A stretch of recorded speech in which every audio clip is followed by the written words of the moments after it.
राजावादीको आक्रोश के दियो र पत्रकारलाई मार्नलाई? हामी त नेता मार्छ अब भेट्यो भने। नेपाली जनतालाई त्यतिकै गोली हानेर मार्न पाउँछ? आन्दोलनको पहिलो दिन घोषणा हुन पाएन, कार्यक्रम सुरु गर्न पाएन, राष्ट्रगान बज्दै हो त्यतिकै गोली हान्दिने, असुरगेस हान्दिने, छातीमा गोली हान्न पाइन्छ, कम्मरमुनतिर गोली हान्ने आदेश छैन?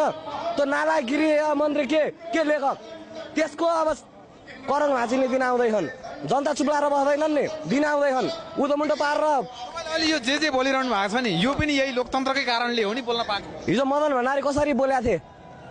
हिजोका भिडियोहरू हामी देख्छौँ नि। मदन भण्डारी बोलेका थिएनन्? राजाको पालमा, राणाको पालमा बोल्न नपाउने हो, किनकि जनता आजका दिनमा जसरी पदमा पुग्छन् र विदेशीसँग बिग्छन् जनता भनेर राणाहरूले बोल्न नदिएका हो, राजाले बोल्न नदिएका होइनन्। यहाँ भन्छन् माओवादीका नेताहरू भन्छन्, मलाई अचम्म लाग्छ के अरे राजाको पालामा बोल्न पाइँदैन थियो अरे, पढ्न पाइँदैन थियो अरे। त्यो बाबुराम कहाँ बसेर पढेको? राजाको पालामा पढ्न पाइँदैन थियो। आजका यी स्कुलहरू कसको पालामा खोलेका हुन्? यिनीहरूको पालामा चाहिँ पढ्न पाइए? मान्छे 25-30 लाख खर्च गरेर विदेशमा पढ्न जान्छन्। यिनीहरूले ल्याएको व्यवस्था के नाप्यो नेपाली जनतालाई? केही भयो भएन नि। तर यी नेताहरू हिजो जो बन्दुक बोकेर होइन, बोकाएर विदेशीले जसलाई बन्दुक बोकाएर पठाएका थिए तिनीहरूको आज बङ्गला खाडी हेर्नु खतरा छन्।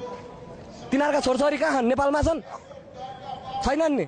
यी नेताहरूको दिन आउँदैछन् के बालेनले भनेको जस्तो यिनीहरूलाई त्यो के टुकुचामा लहर गाड्ने दिन आउँदैछन्। रवि लामिछानेलाई लहर जेलमा लहर जाग्नुहुन्छ? लोकतन्त्र यही हो।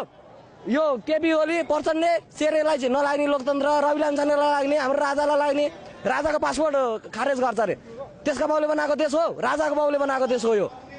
राजालाई हुँदा रवि लामिछानेलाई अख्तरी नागरिक चाहिँ अब रद्द गरिदिनु पर्ने छैन। राजाले बनाएको देशमा राजाकै अब पासपोर्ट रद्द गरिदिने, नागरिकता रद्द गरिदिने। यिनीहरूको के हो यो? तानाशाही शासन राजाको पालामा रह्यो कि जनमाराको पालामा रह्यो?